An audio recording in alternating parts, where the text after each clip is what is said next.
मुझे नहीं पता मुझ पर कैसी सनक हावी हो जाती थी। मैं कोशिश करता था कि अपनी सोच को कंट्रोल करूं, लेकिन मैं नाकाम रहा अपनी इच्छाओं को कंट्रोल करने में। ऐसा नहीं था कि मेरी उनसे कोई दुश्मनी थी या मैं उनसे नफरत करता था। बस मैं उन्हें अपने साथ हमेशा संभाल कर रखना चाहता था। जैसे जैसे मेरा जुनून और सनक बढ़ी, मैं उन्हें मार कर उनके जिस्म के अंग जमा करके रखने लगा, जैसे कि उनकी खोपड़ी, उनके कंकाल। 27 जुलाई 1991 अमेरिका का ओहियो शहर। 2 पुलिसकर्मियों की रात की ड्यूटी लगी हुई थी। लगभग रात के 11:30 बजे हुए थे। तभी एक युवक जो पूरा खून से लथपथ था, वो दौड़ता उनके पास पहुंचता है और उनसे कहता है कि किसी ने उसको ड्रग्स देकर शारीरिक संबंध बनाने का प्रयास किया है, उसको मारने का प्रयास किया है। पुलिसकर्मी जो सुनते हैं तो पुलिसकर्मी अपने साथ लेकर वो पहुंचता है फ्लैट नंबर 213 में, जो पास की एक बिल्डिंग में था।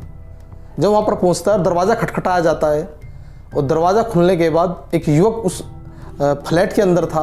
और जब अंदर का नज़ारा पुलिसकर्मी देखते हैं तो उस नज़ारे को देखकर वो सन्न रह जाते हैं, उनके रोंगटे खड़े हो जाते हैं। दरअसल उस फ्लैट के अंदर फ्रीज में लगभग 17 से 18 खोपड़ियाँ रखी हुई थी। चारों तरफ इंसानी मांस, इंसानी कटे हुए अंग पड़े हुए थे, जिसमें दिल, किडनी, अलग अलग प्रकार के जो अंग शरीर के अंदर होते सारे बिखरे पड़े हुए थे। चारों तरफ खून फैला हुआ था। मैं बात कर रहा हूँ आज से लगभग 30 से 35 साल पहले एक घटना अमेरिका में हुई थी। एक घर से इंसानी खोपड़ी, ड्रिल मशीन, इंसानी मांस और फ्रिज में इंसानी टुकड़े बरामद होते हैं। आपने लाश हत्या करने के बाद में तिहाड़ जेल के सामने फेंकने वाले चंद्रकांत झा के बारे में सुना होगा। निठारी में बच्चों की रेप के बाद हत्या करने वाले सुरेंद्र कोहली के बारे में सुना होगा। दुनिया घूमने के लिए टूरिस्ट का कत्ल करने वाले चार्ल्स का नाम भी आपने सुना होगा। लेकिन जिसका मैं आज जिक्र कर रहा हूँ, ये जिस्म का एक ऐसा व्यापारी था, ऐसा आदमखोर ये था। इसकी हैवानियत की पूरी कहानी है।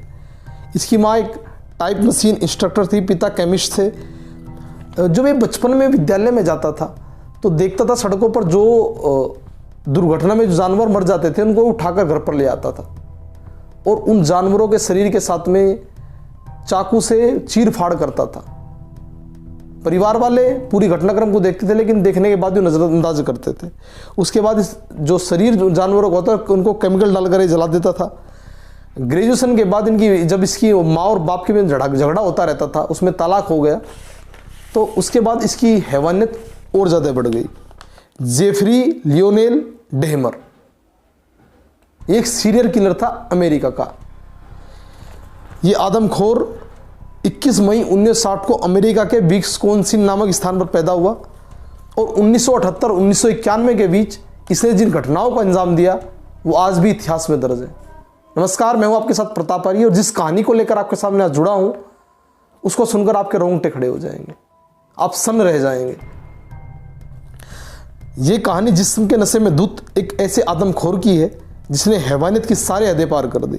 आदमखोर ड्रग्स देकर पहले युवाओं को बेहोश करता। ये लड़कियों के संबंध से नहीं थे, नेक्रोफिलिया नाम की इसको बीमारी थी, और फिर जी भरकर उसके साथ बलात्कार करता, फिर टुकड़े टुकड़े कर उसके पूरे शरीर को ये खा जाता था। लेकिन 27 जुलाई को जो घटना हुई उसके बाद ये पकड़ा जाता है और पूरी घटनाक्रम का खुलासा हो जाता है। इसका जो पहला विक्टिम जो था, फर्स्ट विक्टिम जो उसको मिलता है, पहला मर्डर शो करता है। एक बार शराब का जो बार होता है वहाँ से वापस लौट रहा था, रात के लगभग 12 बजे हुए थे। तो एक व्यक्ति, इसका नाम स्टीवन हिक्स था, ये 19 साल का एक युवा था जो अपने घर जाने के लिए तैयार खड़ा था। तो लिफ्ट इस व्यक्ति से ले लेता है। लिफ्ट लेने के बाद ये दोनों रास्तों में बात करते हुए, तो जो डेमर होता है ये इसको कहता है कि आप आज मेरे घर चलिए और मैं आपको ड्रिंक ऑफर कर रहा हूँ। तो एक घर चले जाता है जो दूसरा लड़का होता है और बैठकर दोनों शराब पीते हैं। शराब पीने के बाद जब स्टीवन हिक्स अपने घर जाने की जिद करता है तो एक गुस्से में आकर डंबल उठाकर उसके सर पर मार देता है। घटना है 18 जून 1978 की। जैसे डंबल को सर पर मारता है तो उसके शरीर से खून बहने लगता है। ये समझ ही नहीं पा रहा था कि इसके द्वारा एक व्यक्ति का एक मर्डर हो गया है। फिर जब ये देखता है, क्योंकि बार बार ये मर्डर किसी का करना चाहता, लेकिन इससे उस घटना में सफल नहीं हो रहा था। बताया जाता है कि एक बार इस झाड़ी में छिपकर भी एक पुरुष को देखता था और उसके साथ शारीरिक संबंध बनाने की कल्पना करता था। लेकिन जब ये मर्डर हो जाता है, उस जो बॉडी होती है स्टीवन एक्स की, उसके साथ में बारी बारी से बलात्कार करता है, उसके शरीर का टुकड़े करता है और उनको पका कर ये खा जाता है।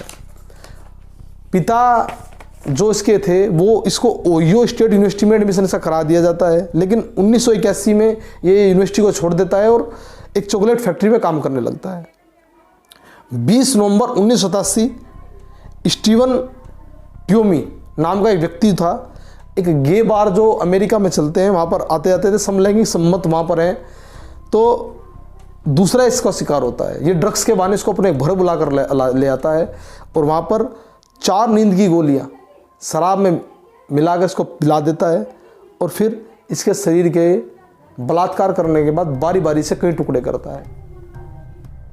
इसके बाद इसकी हत्या का सिलसिला जो लगातार जारी था और ऐसा करके लगभग 17 हत्याएं अलग अलग तरीके से करता है। और 17 हत्याओं में इस सिर में ड्रिल मशीन से पहले छेद करता था, फिर उसमें एसिड डालता था, शरीर के हिस्सों के साथ में जो अलग अलग हिस्से में बलात्कार करने का प्रयास करता था। ये जो खूंखार अपराधी था 1990 में पकड़ा भी जाता। गर्मी के दिन थे, कोणार्क सिंता सोफेन नाम का एक बच्चा था, जान बचाकर इसके पास से भाग रहा था, लेकिन पुलिस के पास भी जाता है तो पुलिस को बताता है कि मेरा दोस्त था, आपस में झगड़ा हुआ था, लेकिन पुलिस भी उस युवक को वापस भेज देती है और उसको ये मारकर बलात्कार करने के बाद में उसको भी ये खा जाता है। ट्रेसी एडवर्ड जो 27 जुलाई 1991 को इसको मिलता है, उसको भी ये घर पर लेकर आता है, लेकिन ट्रेसी एडवर्ड को जो 4 नशे की गोलियां देता है, उसके बाद भी ट्रेसी एडवर्ड को नशा नहीं हो पाता है और वो जब इसको मारने का प्रयास करता है तो ट्रेसी एडवर्ड इसके मुंह पर एक मुक्का मार देता है और उस स्थान से भाग जाता है। इस तरीके से अलग अलग तरीके से ट्रेसी एडवर्ड की पूरे बयानों पर इस व्यक्ति को गिरफ्तार कर लिया गया और घर में जितने भी बॉडी पार्ट्स थे उनको सील किया गया और इसको जब जज के सामने पेश किया गया, पूरी अदालती कार्रवाई चली। जज ने इसको 17 हत्याओं के जुल्म में 957 साल की कैदी सजा सुनाई थी। इसका एक इंटरव्यू भी सोशल मीडिया पर वायरल होता रहता है। नेटफ्लिक्स पर एक वेब सीरीज भी इसको लेकर बनाई गई है। तो ऐसे हैवानियत की कहानी जो मनुष्य के शरीर में जो पुरुष होते हुए पुरुष से शारीरिक संबंध बनाता था, उनके शरीर के टुकड़े करता था, उनको बड़ी बेरहमी से मारकर वो खा जाता था, ऐसा कोई दूसरा वाक्य आपने नहीं सुना होगा। निठारी कांड के बारे में आपने सुना होगा। लाश को मारकर तिहाड़ जेल के सामने फेंकने वाले सीरियल किलर चंद्रकांत झा के बारे में आपने सुना होगा। चार्ल्स के बारे में आपने सुना होगा, लेकिन ऐसे एक सीरियल किलर के बारे में आपने नहीं सुना होगा जिसने इस प्रकार की घटनाओं को अंजाम दिया है। फिर एक नई रोचक कहानी के साथ आपसे जुड़ेंगे, तब तक के लिए नमस्कार।